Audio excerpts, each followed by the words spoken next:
नमस्कार, आदाब, बहुत-बहुत स्वागत सभी का। आप देख रहे हैं खास कार्यक्रम नज़र और नज़रिया। मैं हूँ आपकी बुशरा खानम फहद। अब आप ये देख ही रहे हैं कि ऑपरेशन जो है उसको लेकर सीज़फायर हो चुका है और उसको लेकर तरह-तरह की जो निकल कर आ रही है, जो सवाल उठ रहे हैं सीज़फायर को लेकर, ये क्यों, कैसे, किस तरह से किया गया, वो तो अलग है ही। लेकिन अब आप ये देखिए कि भारतीय पार्टी के और मोदी के जो मंत्री हैं, वो क्या गुल खिलाते हुए नज़र आ रहे हैं। आपने लगातार देखा कि कैसे कर्नल सोफिया व्योमिका सिंह लगातार सामने आई। उन्होंने ऑपरेशन सिंदूर के बारे में देश को बताया, लगातार बताया और ये बताया कि कैसे लगातार भारतीय सेना अपने शौर्य का पराक्रम जो है वो दिखा रही है। लेकिन जो मोदी के मंत्री हैं, उनको जो सोफिया कुरैशी है, कर्नल सोफिया कुरैशी, वो उनको आतंकियों की बहन लगती हैं। जी हाँ, उन्होंने इतना ही घटिया, घिनौना, मयार से गिरा हुआ ये बयान दिया है।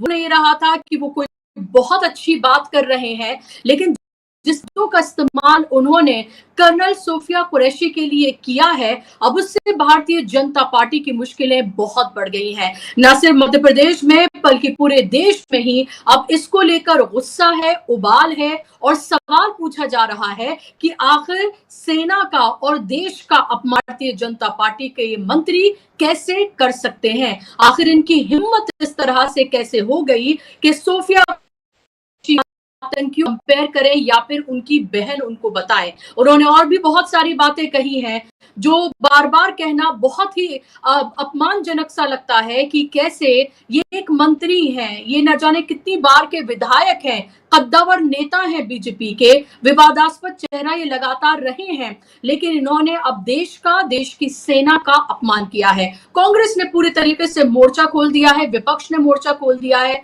और देश के जो लोग हैं वो भी अब सवाल पूछ रहे हैं। अब ऐसे में आनन फानन में उन्होंने माफी मांग ली है और ये कहा एक बार नहीं वो कई बार माफी मांगने के लिए तैयार है। क्या ये बात है कि उनकी माफी मांगने पर बस इसको चलता कर दिया जाए? अब कांग्रेस ये सवाल पूछ रही है और जीतू पटवारी जो कांग्रेस के प्रदेश अध्यक्ष मध्य प्रदेश में, उन्होंने ये कहा है कि फौरन इस्तीफा उनका लिया जाए, उनके खिलाफ एफआईआर हो और देशद्रोह का मुकदमा उनके ऊपर दर्ज कराया जाए। आप ये ट्वीट देख सकते हैं, बाकायदा तौर पर उन्होंने चिट्ठी लिखी है। चिट्ठी लिखकर ये कहा है कि अगर उनका इस्तीफा नहीं होता है तो, और उन्होंने बयान भी दिया है जीतू पटवारी ने कि अगर उनका अगर इस्तीफा नहीं होता है तो उन्होंने सीधे तौर पर यह कहा है इसको भारतीय जनता पार्टी का वक्तव्य माना जाएगा। अब वहां जो प्रदेश अध्यक्ष हैं भारतीय जनता पार्टी के, उन्होंने कहा कि बीजेपी इसको किसी तरह से बर्दाश्त नहीं करेगी और बयान उन्होंने वापस ले लिया है मंत्री जी ने। लेकिन क्या मंत्री जी के बयान वापस लेने से विजय शाह के क्या ये सारी बातें टल जाएंगी? अभी जो सूफिया कुरैशी हैं, कर्नल सूफिया कुरैशी, वो ट्विटर पर ट्रेंड कर रही हैं और ट्रेंड कर रही हैं इसलिए कि जिस तरह के अपमानजनक शब्दों का इस्तेमाल उनके लिए किया है भारतीय जनता पार्टी के मंत्री ने, उसका जवाब अब देश को चाहिए। क्या इतनी ही घटिया सोच है उनकी कि वो तमाम मुसलमानों को वो आतंकवादी मानते हैं, इसीलिए वो कर्नल सोफिया कुरैशी को उनकी बहन बताए? आप सोचिए कि उनकी सोच देश के मुसलमानों के लिए क्या है कि वो सेना की एक बहादुर जाबाज कर्नल को भी नहीं बख्श रहे हैं। अब वो दुहाइयां दे रहे हैं, अब वो सफाइयां दे रहे हैं, अब वो माफिया मांग रहे हैं। क्या इससे सब कुछ टल जाएगा? सोचिए इसका अगर 1% भी कि कांग्रेस के किसी नेता ने कहा होता तो अब तक क्या कुछ हो गया होता। अभी तक कांग्रेस के बीजेपी के बड़े नेता की तरफ से कुछ भी अभी नहीं कहा गया है। अभी इंतजार है क्या क्या गृह मंत्री कुछ बोलेंगे, प्रधानमंत्री इसको लेकर कुछ बोलेंगे, ये सवाल उठाए जा रहे हैं। मैं आपको सुनवाना चाहूंगी इस पूरे मामले को लेकर इमरान प्रतापगढ़ी ने, कांग्रेस के नेता ने क्या कुछ कहा है, सुनिए आप जरा। और दूसरी तरफ उन्हीं की पार्टी का एक मंत्री मध्य प्रदेश में कर्नल सोफिया कुरैशी के बारे में जिस तरह की भाषा का इस्तेमाल कर रहा है वो निहायत ही सांप्रदायिक है और बेहुदा भी है। ऐसे में मैं प्रधानमंत्री जी से अनुरोध करूंगा कि अगर आप सच में सेना का सम्मान प्रदर्शित करना चाहते हैं, अगर सच में आप देश को ये बताना चाहते हैं कि आपकी पार्टी के नेता सेना का सम्मान करते हैं, तो कर्नल सोफिया कुरैशी जो इस देश की लाडली बेटी है और जिसने इस पूरे ऑपरेशन सिंदूर का चेहरा बन करके पूरी दुनिया को एक संदेशा दिया कि भारत की बेटियां क्या कर सकती हैं, उसके खिलाफ जिस भाषा का इस्तेमाल किया है आपके मंत्री ने, सबसे पहले उसे मंत्री पद से हटाइए और उसे पार्टी से निकालिए, उससे स्पष्टीकरण मांगिए, वरना देश यही समझेगा कि आप सेना का कितना सम्मान करते हैं। अगर आपका मंत्री इस तरह की भाषा बोल रहा है और कोई कार्रवाई अगर भाजपा नहीं करती है तो ये बहुत ही शर्मनाक है। आज का उसका बयान पूरा देश सुने कि किस भाषा का इस्तेमाल उसने कर्नल सोफिया कुरैशी के लिए किया। तो आपने सुन लिया कि बीजेपी का सांप्रदायिक चेहरा जो है वो सामने निकल कर आ गया है। जिस तरह का अपमानजनक आपत्तिजनक बयान उन्होंने दिया है, अब बीजेपी वाले क्या कर रहे हैं, बीजेपी के जो अध्यक्ष हैं, प्रदेश अध्यक्ष, वो पहुंचे हैं सोफिया कुरैशी के घर पर उनके पिता से मुलाकात करने के लिए। उनको देश की बेटी वो कह रहे हैं। क्या कर्नल सोफिया को भारतीय जनता पार्टी से सर्टिफिकेट कि वो देश की बेटी है, वो कितना इज्जत करते हैं, वो क्या उनके पिता को ये सर्टिफिकेट चाहिए कि कर्नल सोफिया कुरैशी की भारतीय जनता पार्टी कितनी इज्जत करती है, वो देश की किस तरह से है। ये आप ये सोचिए, अब इस तरह से खाना पूर्ति की जा रही है, किस तरह से इस पूरे मामले को अब ढकने छिपाने की पूरी कोशिश बीजेपी की तरफ से की जा रही है। लेकिन अब ये मामला ऐसे थमने वाला नहीं है। कर्नल सोफिया कुरैशी ट्विटर पर ट्रेंड कर रही हैं। इससे पहले आपने देखा था विदेश सचिव को लेकर किस तरह से जो राइट विंग ट्रोल हैं उन्होंने कैसी बेहुदा जबान का इस्तेमाल ना सिर्फ उनके लिए, उनके परिवार, उनकी बेटी, उनकी पत्नी के लिए किया था कि उनको अपना ट्विटर अकाउंट जो है वो ब्लॉक करना पड़ा था और वो पब्लिक के लिए उन्हें बंद करना पड़ा था। आप सोचिए, उससे पहले आपने देखा था कि कैसे शहीद की जो पत्नी है, जो कि 5-6 दिन की विधवा थी, उनके साथ किस तरह की अभद्र भाषा का इस्तेमाल किया गया। तो आप ये सोचिए कि मंत्री से लेकर राइट विंग के जो ट्रोल हैं, 22 तारीख से लेकर अब तक जिस तरह का घिनौना चेहरा हमने उनका देखा है वो शायद ही किसी देश में देखने के लिए मिले। ऐसे दौर में जब देश एक मुश्किल दौर से गुजर रहा था, जब देश के ऊपर हमला हुआ था, तो आप ये सोचिए ज़ॉम्बियों की शक्ल ले चुके ये आईटी सेल के लोग या राइट विंग के लोग ये किसी को नहीं बख्शते हैं। और अब तो इसमें मंत्री जी कूद पड़े हैं और अब मंत्री जी की मुश्किलें बढ़ती हुई नजर आ रही हैं। मल्लिकार्जुन खड़गे ने भी इसको लेकर ट्वीट किया है। मल्लिकार्जुन खड़गे लिखते हैं, भाजपा की मध्य प्रदेश सरकार के एक मंत्री ने हमारी बेटी कर्नल सोफिया कुरैशी के बारे में बेहद अपमानजनक, शर्मनाक और ओछी टिप्पणी की है। पहलगांव के आतंकी देश को बांटना चाहते थे, पर आतंकियों को मुंह तोड़ जवाब देने में पूरे ऑपरेशन सिंदूर के दौरान देश एकजुट था। बीजेपी आरएसएस की मानसिकता महिला विरोधी रही है। पहले पहलगांव में शहीद नौसेना ऑफिसर की पत्नी को सोशल मीडिया पर ट्रोल किया गया, फिर विदेश सचिव विक्रम मिस्री की बेटी को तंग किया गया और अब भाजपा के मंत्री हमारी वीरांगना सोफिया कुरैशी के लिए कैसी अभद्र टिप्पणी कर रहे हैं। मोदी जी को तुरंत ऐसे मंत्री को बर्खास्त कर देना चाहिए। तो ये सवाल अब देश का विपक्ष पूछ रहा है। देश की विपक्ष की सबसे बड़ी पार्टी कांग्रेस पूछ रही है और कांग्रेस ने इसको लेकर मध्य प्रदेश में एफआईआर भी दर्ज कराने के लिए पहुंची है। वहां पर पता चला है कि कहासुनी हुई है कार्यकर्ताओं की और वहां पर जब वो पुलिस स्टेशन पहुंचे हैं तो चारों तरफ से अब घिरते हुए ये मंत्री साहब विजय शाह नजर आ रहे हैं। दूसरी तरफ आप ये देखिए क्या हो रहा है। आपने देखा लगातार अब नरेंद्र मोदी को आपने एक्टिव होते देखा, पहले देश के नाम उनका संबोधन आपने देखा, फिर किस तरह से वो एयरबेस गए थे वो आपने देखा और उसके बाद तिरंगा यात्रा जो बीजेपी की तरफ से निकाली जा रही है, जिसमें एक तरह से साफ तौर पर अब ये लग रहा है कि अब कैसे क्रेडिट लेने की एक तरह की जो होड़ है उसकी शुरुआत हो चुकी है और एक राजनीतिकरण इस पूरे ऑपरेशन का किया जा रहा है। ये साफ तौर पर अब दिख रहा है क्योंकि तिरंगा यात्रा कोई पार्टी नहीं बल्कि देश के लोगों को सामने आकर निकालनी चाहिए थी। ये जीत भारत की जीत है। ये जीत अगर माने तो ये जीत भारत की जीत है, ये किसी पार्टी की जीत नहीं है जो तिरंगा यात्रा निकाली जा रही है और लोगों पर एक तरह से वही जो राष्ट्रवाद के नाम पर जो सियासत बीजेपी करती है वो एक तरह से थोपने की कोशिश है, साफ तौर पर दिख रहा है। लेकिन ऐसे में ट्रंप अपनी हरकतों से बाज नहीं आ रहे हैं। वो लगातार देश का और मोदी का अपमान करते हुए नजर आ रहे हैं। पहले तो पाकिस्तान और हिंदुस्तान को एक पायदान पर लाकर खड़ा कर रहे हैं, दूसरी तरफ वो नरेंद्र मोदी और शहबाज शरीफ को एक पायदान पर लाकर खड़ा कर रहे हैं। यानी कि जो आतंकियों की प्रयोगशाला है, जिन्होंने आतंकवादी हमला किया वो, और जिनके ऊपर आतंकवादी हमला हुआ, उन दोनों को एक बता रहे हैं वो, और दोनों को ग्रेट नेशन कह रहे हैं, दोनों नेताओं को ग्रेट नेता कह रहे हैं। अब आप ये सोचिए कि क्या इस पूरे ऑपरेशन के बाद क्या देश वाकई में देश ने ये हासिल किया है कि उसको पाकिस्तान की श्रेणी में रखा जाए? क्या नरेंद्र मोदी ये बर्दाश्त करेंगे कि शहबाज शरीफ को उनके साथ रखा जाए? तो आप ये सोचिए, इस पर एक लफ्ज भी प्रधानमंत्री ने अब तक नहीं बोला है। उनके किसी नेता ने इसको लेकर कोई बात नहीं कही है। सऊदी अरब के दौरे पे हैं डोनाल्ड ट्रंप, और वहां जाकर उन्होंने क्या कुछ कहा है, मैं आपको एक बार सुनवाना चाहूंगी और फिर मैं अपने मेहमानों के पास जाऊंगी। सुनिए आप जरा उनको। Weeks. People said it would take 4 years, 5 years. We did it in 3 weeks. Just days ago, my administration successfully brokered a historic ceasefire to stop the escalating violence between India and Pakistan. And I used trade to a large extent to do it. I said, fellas, come on, let's make a deal. Let's do some trading. Let's not trade nuclear missiles. Let's trade the things that you make so beautifully. And they both have very powerful leaders, very strong leaders, good leaders, smart leaders. And it all stopped. Hopefully it'll remain that way, but it all stopped. I was very proud of Marco Rubio and all of the people that worked so hard. Marco, stand up. What a great job you did on that. Thank you, J.D. Vance, Marco. The whole group worked with you, but it was a great job. And I think they're actually getting along. Maybe we can even get them together a little bit, Marco, where they go out and have a nice dinner together. Wouldn't that be nice? But we've come a long way, and it could be, millions of people could have died from that conflict that started off small and was getting bigger and bigger and bigger by the day.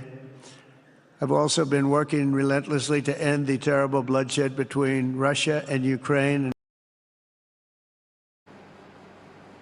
तो अभी आपने सुन लिया Donald Trump को, और उन्होंने उन्हीं तमाम बातों को दोहराया है, कहा कि युद्ध अगर आप नहीं रोकेंगे तो ट्रेड नहीं होगा, और उन्होंने एक तरह से इसकी धमकी दी दोनों ही देशों को, एक यही उनके अल्फाज हैं, और उसके बाद जो है वो सीज फायर कर दिया गया। लेकिन मोदी जी कह रहे हैं कि डीजीएमओज के बीच में आपस में बात हुई थी और उसके बाद सीज फायर किया गया है। इसको लेकर विपक्ष ने अब सवाल पूछे, विपक्ष ये सवाल पूछ रहा है कि अगर पाकिस्तान के कहने पर ही सीज फायर अगर होना था, तो ये क्या इतने यकीन के अगर लायक था पाकिस्तान, जो आतंकियों का अड्डा बना हुआ है, तो ये सब करने की क्या जरूरत है? एक तरह के ये सवाल जो है ये पूछे जा रहे हैं। और इस बीच मैं आपको ये बता दूं कि इस वक्त की बड़ी खबर ये है कि विजय शाह पर एफआईआर के आदेश जो है वो जबलपुर हाई कोर्ट ने दे दिए हैं। तो इस वक्त की ये बड़ी खबर है। हम आपको बता ही रहे थे कि उनकी मुश्किलें लगातार बढ़ रही है। जिस तरह का उन्होंने अपमानजनक बयान जो है कर्नल सूफिया कुरैशी को लेकर दिया है,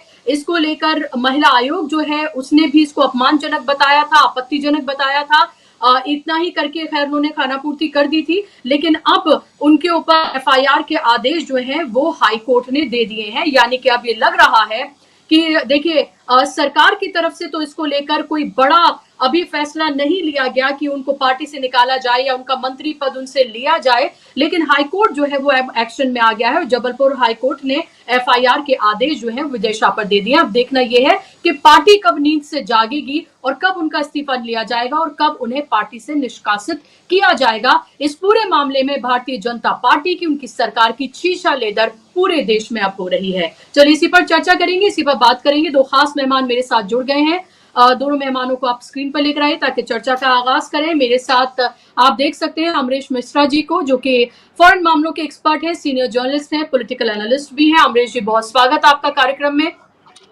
मेरे साथ आप सिद्धार्थ शर्मा जी को देख सकते हैं, पॉलिटिकल एनालिस्ट हैं, जाना माना चेहरा हैं। सिद्धार्थ जी, आपका भी बहुत स्वागत कार्यक्रम में। सिद्धार्थ जी, शुरुआत में आपसे करना चाहूंगी, सबसे पहले आपका रिएक्शन विजय शाह के बयान, और अब तो आदेश दे दिए गए हाईकोर्ट की तरफ से कि उनके ऊपर एफआईआर होगी। ये बीजेपी का घिनौना चेहरा सामने निकल कर आया है, जो उनकी सोच है वो सामने निकली है। जिस बेटी पर पूरे देश को नाज, उसके लिए वो क्या कुछ किन अल्फाज का इस्तेमाल कर रहे हैं, और दूसरी तरफ ट्रंप लगातार मोदी का और देश कर रहे हैं और सरकार खामोश। जी देखिए, जो भाजपा के मंत्री ने जिस तरह का बयान दिया, वो एक प्रतीक है। ये कोई पहला बयान नहीं है भाजपा के कार्यकर्ताओं का या भाजपा से संबंधित लोगों का या भाजपा के चुने हुए प्रतिनिधियों का। हर हफ्ते इस तरह के 1-2 बयान उनके तरफ से आते रहते हैं। तो ये एक प्रतीक है और ये सबसे ताजा उदाहरण है। इसका कारण है कि हम लोगों के भारत में एक बहुत बड़ी कहानी है भस्मासुर की, कि शिव जी ने भस्मासुर को कोई वर दे दिया। अब वो भस्मासुर सबसे पहले फिर शिव जी के ऊपर ही चढ़ गया, फिर शिव जी को ही इधर-उधर जाना पड़ा किसी तरह भस्मासुर को नष्ट करने के लिए। इसको इस विषय में आपने जो बताया, इसमें 2 विषय हैं कि ये हुआ क्या और दूसरा विषय है कि ऐसा हुआ क्यों। तो सबसे पहले हुआ क्या ये बताते हैं कि पहलगाम के बाद सर्वदलीय बैठक में सरकार ने सबसे पहले माना कि हमसे कोई सुरक्षा चूक हो गई। फिर कैबिनेट कमेटी ऑन सिक्योरिटी की बैठक में पूरा का पूरा कमान भारत सरकार ने सेना को दे दिया। फिर पूरे ऑपरेशन सिंदूर में हमने देखा कि केवल और केवल सेना के ही लोग टीवी पर आ रहे थे। कर्नल सोफिया कुरैशी जैसे लोग आ रहे थे और विंग कमांडर व्योमिका सिंह जैसे लोग आ रहे थे। ये कोई प्रवक्ता नहीं है, वो कर्नल है। इसका मतलब वो मिलिट्री में वो जो पाकिस्तान के साथ ऑपरेशंस हो रहे थे वो उसमें शामिल थे। वो कोई चेहरा नहीं थे। वो उन्होंने उससे पहले वो कोई प्रवक्ता नहीं थे टीवी पर। वो युद्ध लड़ने वाले लोग थे। तो युद्ध के जानकार लोग वहां पर आ रहे थे और प्रधान जी से लेके पूरी 240 लोगों की जो भाजपा की विधायिका है जो सरकार चलाती है, वो पूरी तरह से नदारद थी जब तक ये ऑपरेशन सिंदूर चला। इसका मतलब ये अपने आप में सबूत है कि भारत सरकार को अपनी सीमाओं का एहसास भी हो गया और एक्सपर्ट्स के महत्व का भी एहसास हो गया, दोनों हो गया। इसीलिए भारत सरकार के प्रधान जी से लेके उनके सारे 240 चुने हुए लोग जो राजनेता हैं, वो सब पर्दे के पीछे चले गए और एक्सपर्ट सामने आए। दिक्कत यह हो गई है कि पिछले इस हुआ यह है कि भाजपा सरकार को तो एहसास हो गया कि उसकी कमी क्या है, उसकी कमियां क्या हैं, लेकिन भाजपा के समर्थकों को यह एहसास अभी तक नहीं हुआ। तो अचानक हो ये गया है कि भाजपा की सरकार और भाजपा के समर्थक 2 अलग-अलग पेज पे चले गए हैं, दोनों में तारतम्य नहीं रहा। और यह हुआ इसीलिए है क्योंकि पिछले 10 साल में बीजेपी ने जो मैसेजिंग दिया है, वो इतना गलत दिया है कि भले सरकार इस मामले में थोड़ी सी सुधर गई हो, लेकिन उनके पार्टी को यह एहसास नहीं हुआ है। क्योंकि बीजेपी ने इतने पिछले 10 साल में यह मैसेज दिया कि कोई एक सभ्यता अगर होती है कि तो उस सभ्यता के सारे लोग एक ही तरह के होते हैं, जबकि वो पूरी तरह से गलत है। पूरी सभ्यता एक तरह की नहीं होती। एक उसका उदाहरण देते हैं, कोई आदमी का सड़क पे एक्सीडेंट हो गया, उस वहां पर 3 तरह के लोग आपको दिखेंगे। एक आदमी जाएगा उसको बचाने के लिए, कई सारे लोग होंगे कहेंगे कि अरे भैया एक्सीडेंट से हमारा लेना देना नहीं है, हम साइड हो जाएंगे। लेकिन एक तीसरे तरह का भी आदमी आएगा कि चलो गिरा हुआ आदमी बेहोश है, उसका पर्स और घड़ी छीन लेते हैं। तो इसका मतलब यह है कि समाज में सामाजिक लोग भी होते हैं, असामाजिक लोग भी होते हैं और समाज विरोधी भी होते हैं। उसी तरह से किसी सभ्यता में उदार लोग भी होते हैं, कट्टर लोग भी होते हैं और बर्बर लोग भी होते हैं। उदाहरण के लिए इंडोनेशिया की उदारता का सऊदी अरब के कट्टरता से संबंध नहीं है और सऊदी अरब के कट्टरता का तालिबान या आईएसआईएस की बर्बरता से कोई तुलना नहीं है। ये तीनों 3 अलग अलग चीजें हैं। लेकिन भाजपा ने क्योंकि मैसेजिंग ऐसा दे दिया कि पूरी की पूरी सभ्यता एक तरह की है, तो ये लोग समझ नहीं पाए और आज इन्हीं के चलते भाजपा की ही फजीयत हो रही है। भाजपा को यह समझना चाहिए कि उनकी मैसेजिंग की गलती है। उन्होंने पूरी सभ्यता को एक रंग में जब आप रंगना शुरू करोगे, कहीं पर भी सारे लोग एक तरह के होते नहीं है, सारे लोग किसी भी सभ्यता में एक तरह के होते नहीं है। क्योंकि भाजपा ने वो रंग दिया, लेकिन पहलगाम के बाद सरकार के नाते उसको एहसास हो गया कि हमसे गलती हो गई है। उसने चूक भी मान ली, खुद पीछे भी हट गई, एक्सपर्ट्स को आगे भी बुला लिया और वो एक्सपर्ट्स ने जिता भी दिया। सबसे बड़ा मेरे ख्याल से भाजपा के जो मुख्य समर्थक हैं, उनका दुख जो आज है वो ये है कि 10 तारीख को 10:30 बजे जब कर्नल सोफिया कुरैशी ने ये दुनिया को बता दिया कि नूर खान एयरबेस के साथ साथ 12 पाकिस्तान के सैनिक ठिकानों पर भारत की सेना ने जो हमला किया, स्कर्दू से लेके कराची तक, उसके बाद जो अखंड भारत की सेना ने मट्टी में ले लिया था, उसको शाम 5 बजते भाजपा की सरकार ने वापस क्यों दे दिया? ट्रंप साहब के कहने पर वापस क्यों दे दिया? दिक्कत यह है कि वो अपने नाकाओं को सवाल पूछने से डरते हैं, क्योंकि मॉर्निंग वॉक में जो जाता है उसके साथ जो दिक्कत आती है उनको पता है इसीलिए वो इस तरह के, उनको लगता है कि चलो किसी के ऊपर छींटाकशी कर लें, अपना जो गुबार है, मन का गुस्सा है, क्योंकि वो प्रधान जी पर निकाल नहीं सकते, वो भाजपा पे निकाल नहीं सकते, तो इसीलिए कभी वो कर्नल सोफिया कुरैशी पर निकालते हैं, कभी विक्रम मिस्त्री जी की बेटी पर निकालते हैं, कभी सड़क चलते हुए किसी बेचारे सीधे साधे पड़ोसी के ऊपर निकाल लेते हैं। तो ये उनके अंदर का फ्रस्ट्रेशन है, उनके अंदर की हताशा है और उनके अंदर की निराशा है। लेकिन इसकी की पूरी जिम्मेदारी भाजपा के शीर्ष नेतृत्व की है, क्योंकि पिछले 10 साल में उन्होंने इसी तरह का गलत मैसेजिंग उनको दिया है, इसीलिए वो गलत फहमी में जी रहे हैं। उनका भ्रम हो गया, भाजपा की सरकार का तो भ्रम खत्म हो गया, लेकिन उनके भक्तों का भ्रम अभी तक जिंदा है। तो वो तो भस्मासुर की तरह ऐसे ही लड़ रहे हैं, भस्मासुर की तरह चल रहे हैं। तो मेरे ख्याल से यही होगा और भाजपा की सरकार को इस पर कुछ न कुछ कड़ा कदम उठाना पड़ेगा और अपने ही समर्थकों को जब तक कोई नजीर लोगों को मिले इस तरह की सजा नहीं दिलवाएगी, उसी के लोग, उसी को भाजपा के ही समर्थक भाजपा को ही परेशानी अब ज्यादा करने वाले हैं। ये बिल्कुल अब स्पष्ट हो गया है।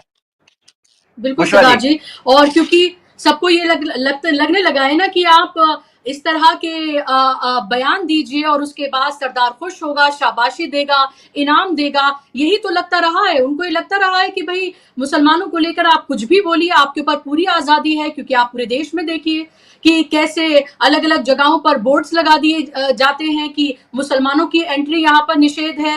कोई भी सरफिरा उठकर किसी भी मुसलमान को मारने पीटने लगता है, उसका आईडी कार्ड चेक करने लगता है, किसी के भी खिलाफ कहीं भी उसे पकड़कर उसकी चेकिंग करके उसको पीट कर मार दिया जाता है। तो उनको तो ये लग रहा है ना, अगर गोली मारो, अगर इन शब्दों का इस्तेमाल करें और फिर उनको शाबाशी मिले, तो सबको तो यही लगेगा ना कि यही क्राइटेरिया है और इसी क्राइटेरिया पे खरा उतरकर उनको इनाम मिलेगा। यही उनको लगता रहा है, क्योंकि ऐसे तमाम लोगों को शाबाशी और इनाम मिलते रहे हैं। लेकिन अब इसको कोर्ट को इंटरवीन करना पड़ा है। आप ये सोचिए कि कितने दुख की बात है ऐसे वक्त में, जब पूरी दुनिया हमारी तरफ देख रही है, जब पूरा देश एकजुट है, पूरे देश ने एकजुट होकर सरकार के पीछे, सेना के पीछे वो खड़ी रही, उसी सरकार के जो एक मंत्री है वो किस तरह का बयान जो है दे रहे हैं। वो कोई छुटभैये नेता नहीं है, वो लगातार मंत्री रहे हैं, लगातार विधायक रहे हैं। जब बीजेपी की सरकार मध्य प्रदेश में रही है वो मंत्री रहे हैं और वो लगातार विवादास्पद भी रहे हैं, लेकिन उसके बाद भी वो मंत्री रहे हैं। और अब तो उन्होंने तमाम हरकतें पार कर दी और अब आप ये देखिए कि इसको लेकर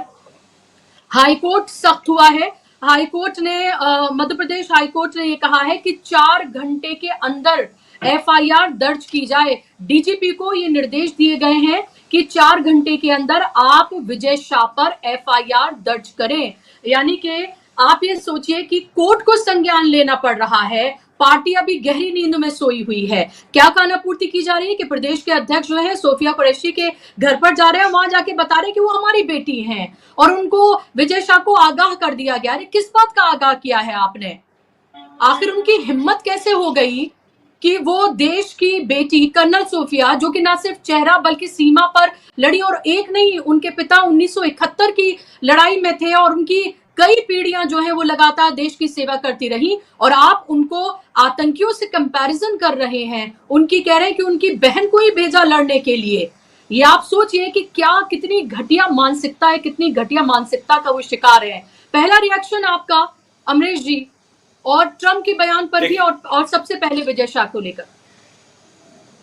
नहीं, देखिए, विजय शाह वाले मामले में मेरा सीधा मानना है कि जो 10 मई को जिस तरीके से मौजूदा सरकार ने सरेंडर किया, जिस तरह से सरेंडर किया, मैं उस समय गांव में था। पिछले प्रोग्राम में मैंने आपके ये शायद बात भी कही थी कि इस सरेंडर से जो फंद पिट रही है, जिस तरीके का माहौल गांव-गांव हो रहा है, और ये हो रहा है कि भाई नरेंद्र मोदी ने कैसे सरेंडर कर दिया, इसको लेके उनके जो उनका खुद का बेस है वो रिएक्ट कर रहा है।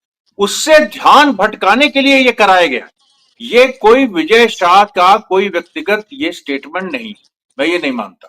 ये बिल्कुल सोची समझी एक रणनीति थी कि इस तरीके से, और ये देखिए बीजेपी की स्टाइल क्या है, वो केवल जो ध्यान भटकाने के लिए कम्युनल रिमार्क्स, ये उसकी हिस्ट्री है, लेकिन वो देखती भी है कि अच्छा अभी हमने कम्युनल रिमार्क किसी से दिलवाया ध्यान भटकाने के लिए, किसी भी क्राइसिस के समय ध्यान भटकाने के लिए, तो अब उसका असर क्या हो रहा है।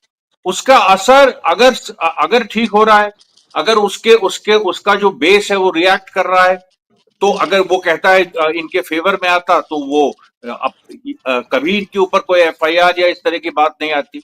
लेकिन क्योंकि उसका बेस रिएक्ट कर गया, अभी देखिए क्या है कि जो मैंने गांव में देखा, लोग कह रहे हैं कि असदुद्दीन ओवैसी को गृह मंत्री बनाओ। मैं आपको आप विश्वास नहीं करेंगे, ऐसी बातें लोग कह रहे हैं।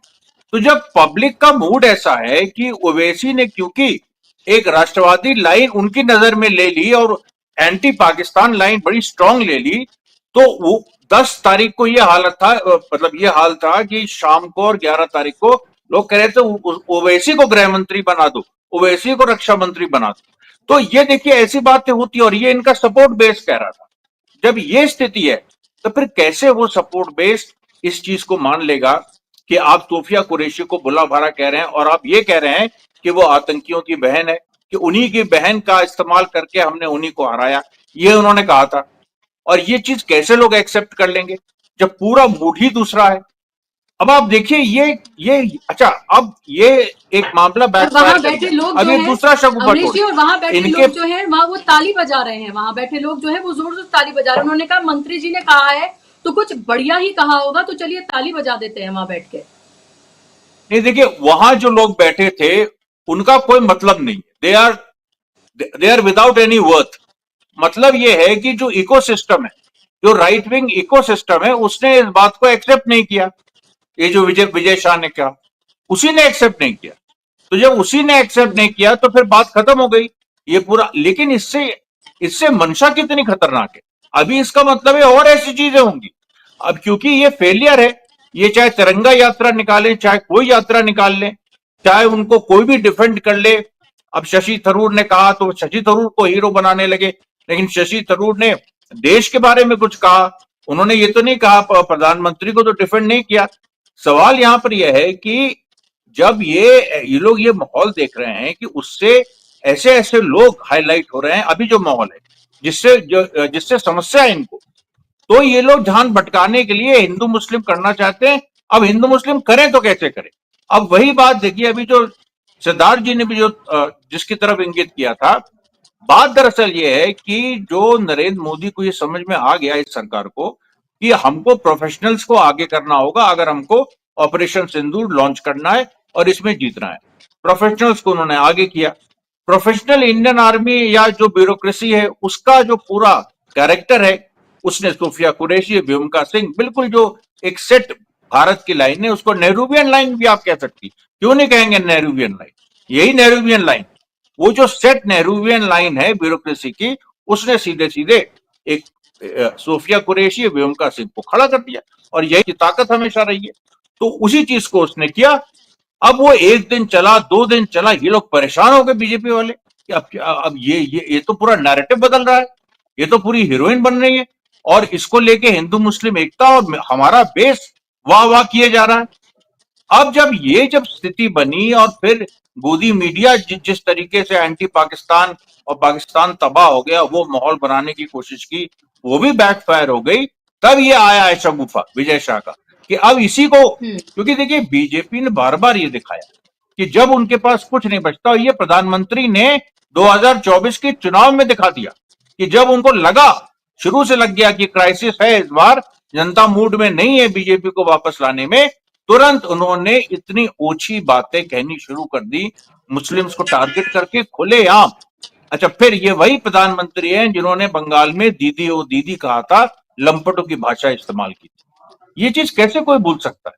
और इन्होंने देखिए पूरे राजनीति के नाम पे विभिन्न राज्यों में लंपटों की फौज खड़ी की। विजय शाह क्या है, ये लंपट है, इज ए लुम्पिट, उसका कोई है ही नहीं, मतलब उसका कोई पॉलिटिकल बैकग्राउंड, उसका जरा सा भी कोई समझदारी, उसकी जो एक ग्रासरूट लीडर में भी जो, चलिए हम कह रहे हैं कि इवन क्रिमिनल कनेक्शंस के जो लीडर हैं बहुत सारे ऐसे बीजेपी में, थोड़ा पॉलिटिकल हैं कम से कम, ये तो वो भी नहीं है।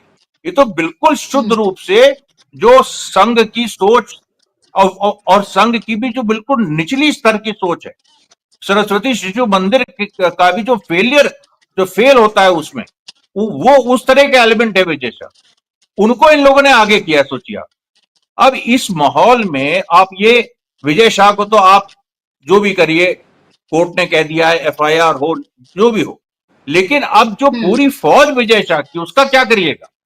और वो आपकी लायबिलिटी बन गई है।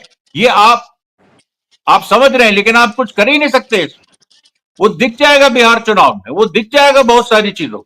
तो ये देखिए सोफिया जी, इस समय देश देखिए बड़े नाजुक दौर से गुजर रहा है। हमने अभी जो खुद प्रधानमंत्री ने अपनी जो जनता को एड्रेस किया, जिसमें उन्होंने ये कह दिया कि अब न्यू नॉर्मल है। ये न्यू नॉर्मल का मतलब कि जो भारत, मतलब अगर टेरर अटैक एक होगा तो भारत रिस्पॉन्ड करेगा। उसका क्या मतलब है? उसका मतलब यह है कि अब लगातार टेंशन बना रहेगा। अब भारत जो है वो पाकिस्तान के, और उन्होंने ये भी कहा ऑपरेशन सिंदूर खत्म नहीं हुआ है, वो उसमें विराम लगा है, पॉज पर है वो। इसका मतलब कि लगातार एक इंडिया पाकिस्तान टेंशन बना रहेगा। अब अगर लगातार इंडिया पाकिस्तान टेंशन बना रहना है, कभी ना कभी कोई ना कोई लो इंटेंसिटी वॉर छिड़ सकती है, वो हॉट वॉर में भी तब्दील हो सकती है। इसके लिए हमेशा तैयार रहिए, यही तो प्रधानमंत्री ने कहा। हम उनके उसमें आलोचना करें कि उन्होंने अमेरिका के लिए नहीं कहा, वो एक अलग बात है, लेकिन उन्होंने ये साफ बात। अब इसका क्या तकाजा है? अगर कांस्टेंट इंडिया पाकिस्तान टेंशन है, if we are in a mode of permanent war, तो फिर हमको देश को एक रखना होगा। हमको देश को कोई इस तरीके के एलिमेंट को हम 5 मिनट भी टॉलरेट नहीं कर सकते विजय शाह जैसे। हमको देश को 24 घंटे, 7 हफ्ते में 7 दिन, 365 दिन, ये मतलब 365 डेज इन अ ईयर हमको सजग रहना होगा और हमको देश को यूनाइटेड रखना होगा।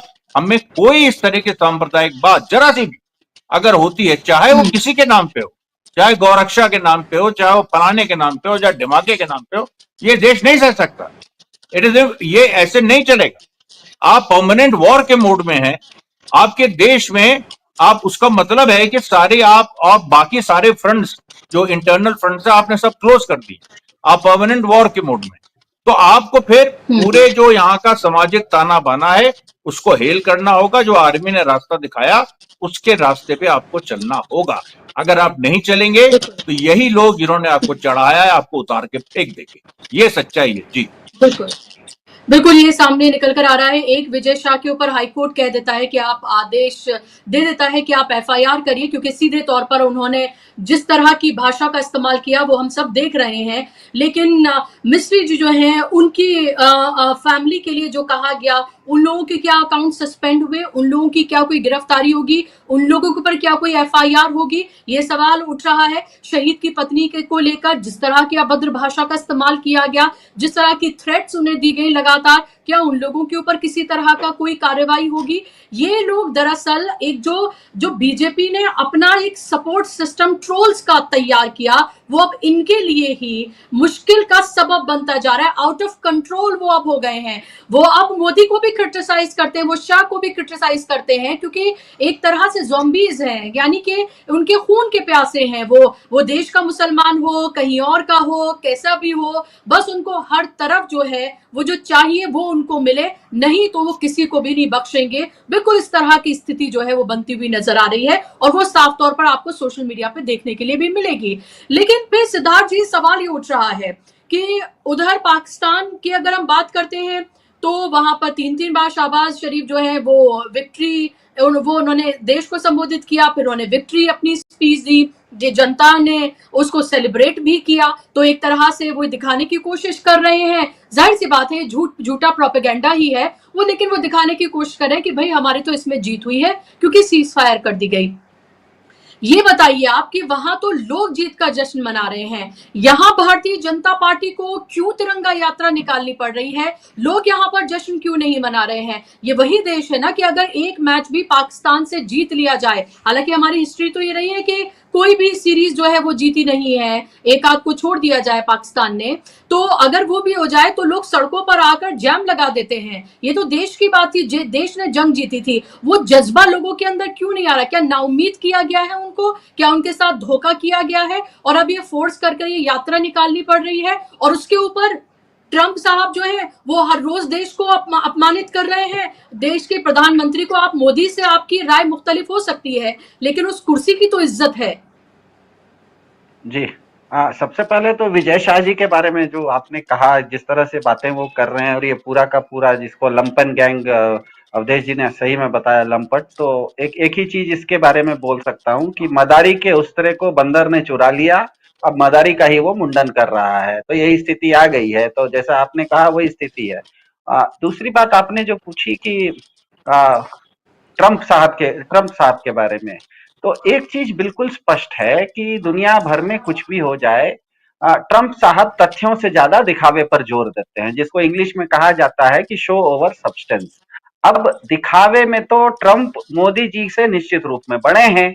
सबसे बड़ी दिक्कत यह हो गई कि भारतीय सेना, फिर से मैं उस चीज को दोहराऊंगा कि 10 तारीख को 10:30 बजे जब भारत की कर्नल सोफिया कुरैशी ने दुनिया को बता दिया कि भारत ने पाकिस्तान के 1 दर्जन से ज्यादा सैन्य ठिकानों पर स्कार्दू से लेकर कराची तक बमबारी कर दी है, पाकिस्तान पूरी तरह से पस्त हो गया है, तो उसके 6 घंटे के बाद अगर ट्रंप साहब ने बोल दिया कि भारत और पाकिस्तान के बीच में सीज फायर हो गया है, और उसके आधे घंटे के बाद भारत के राजनेताओं ने, जिस तरह से एस जयशंकर है, उन्होंने वो मान लिया, तो इसका मतलब पूरे भारत में ये संदेश गया, चाहे वो भाजपा का समर्थक रहे या भाजपा का समर्थक न रहे।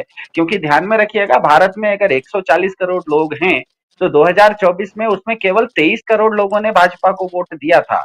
इसका मतलब 120 करोड़ लोग भाजपा को नहीं वोट देने वाला भी हिंदुस्तान में है।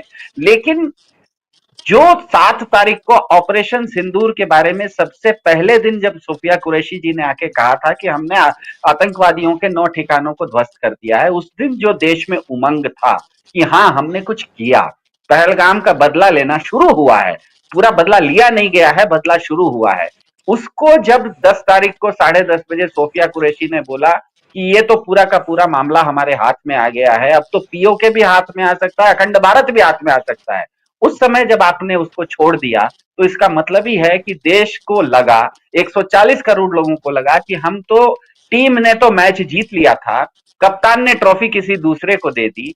ऐसे समय में स्वयं स्फूर्त होकर अंदर से जो आपके अंदर मोटिवेशन आता है कि हम उसको सेलिब्रेट करें।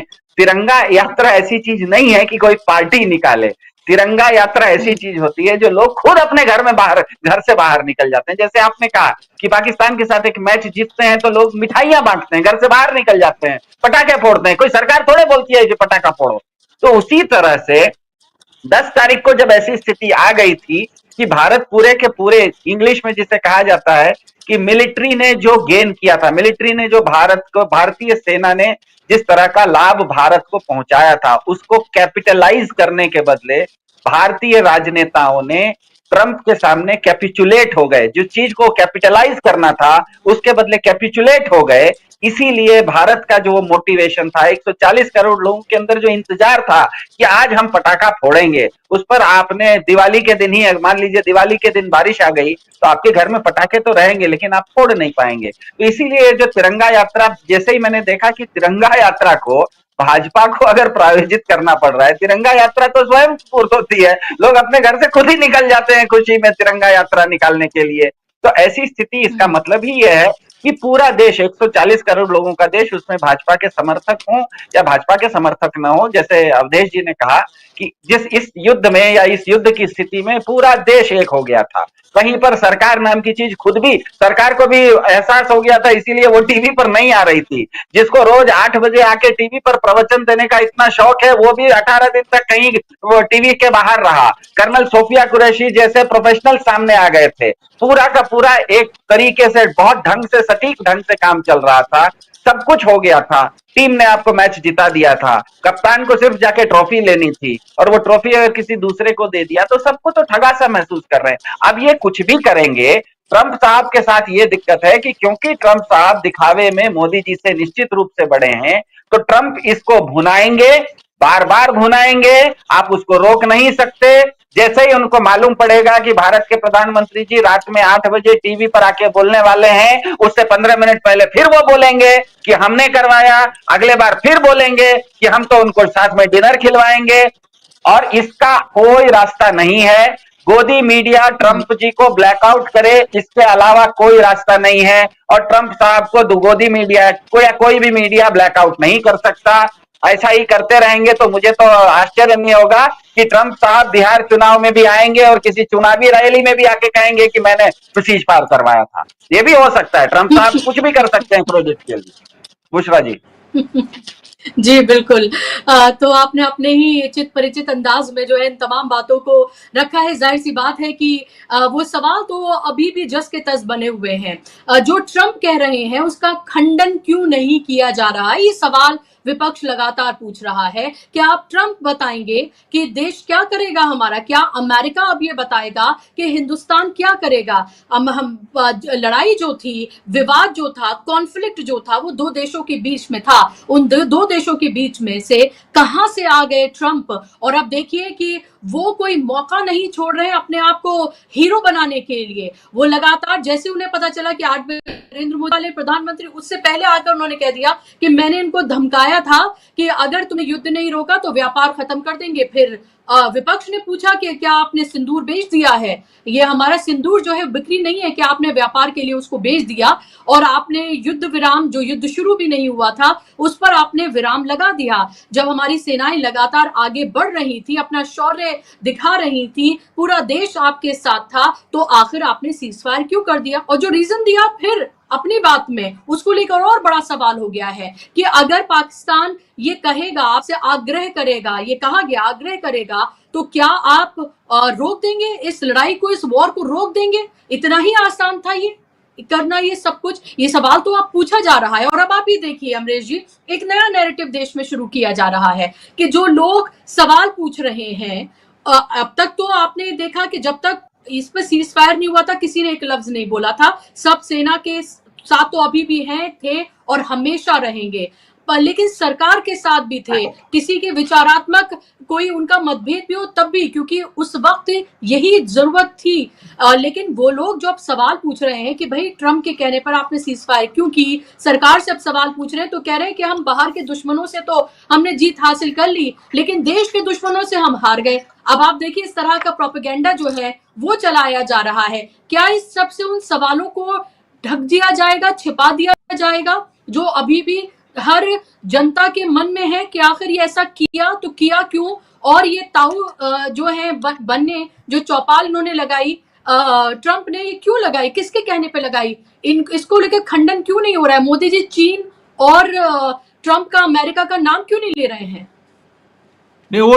जी वो नाम नहीं ले सकते हैं। देखिए, जब आपने, वही बात है कि जब आपने सरेंडर किया है, जब ये पूरी एक स्थिति थी जो आम जनता भी समझ रही है कि जब ये पूरी स्थिति थी कि आप जीत गए हैं, आप जीत की तरफ बढ़ रहे हैं, उसको जैसे भी लीजिए, और उस समय आपने सीजफायर कर दिया, तो इसका मतलब है कि अगर कोई और देश होता तो उसमें अगर मान लीजिए पाकिस्तान की डीजीएमओ ने फोन किया और पाकिस्तान के डीजीएमओ के फोन में 3:30 बजे फोन किया, 5:30 बजे तक ट्रंप का ट्वीट आ गया, इसका मतलब यह है कि भाई पहले से ही आपने ये तय कर रखा था कि हम इसको इतना बढ़ाएंगे, जनता के बीच हम कुछ भी ऐसा फैलाते रहें, हम उसको इतना बढ़ाएंगे, उसके बाद हम रोक लेंगे। अब जब एक्सपेक्टेशन से ज्यादा भारतीय सेना ने परफॉर्म कर दिया, उसके बाद तो इनको और लाजमी हो गया था कि रोके नहीं। क्यों? क्योंकि देखिए, इसमें बहुत बड़े बड़े बिजनेस इंटरेस्ट इन्वॉल्व हैं।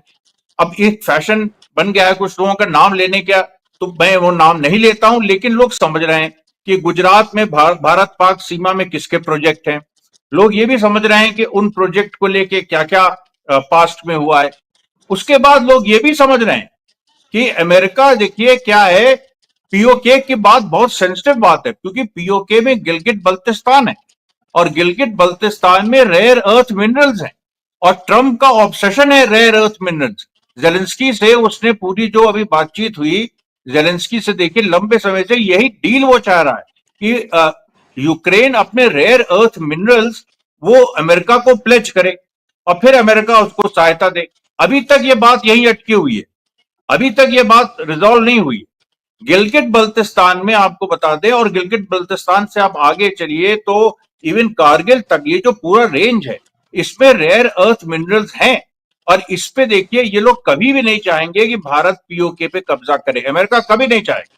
और यही बात देखिए, अब जैसे शशि थरूर जैसे जो लोग हैं उनसे यहीं पर हमारी आपत्ति भी है कि भाई आप इस चीज को साफ साफ कहिए ना कि अमेरिका नहीं चाहता है भारत आगे बढ़े, सीधी बात।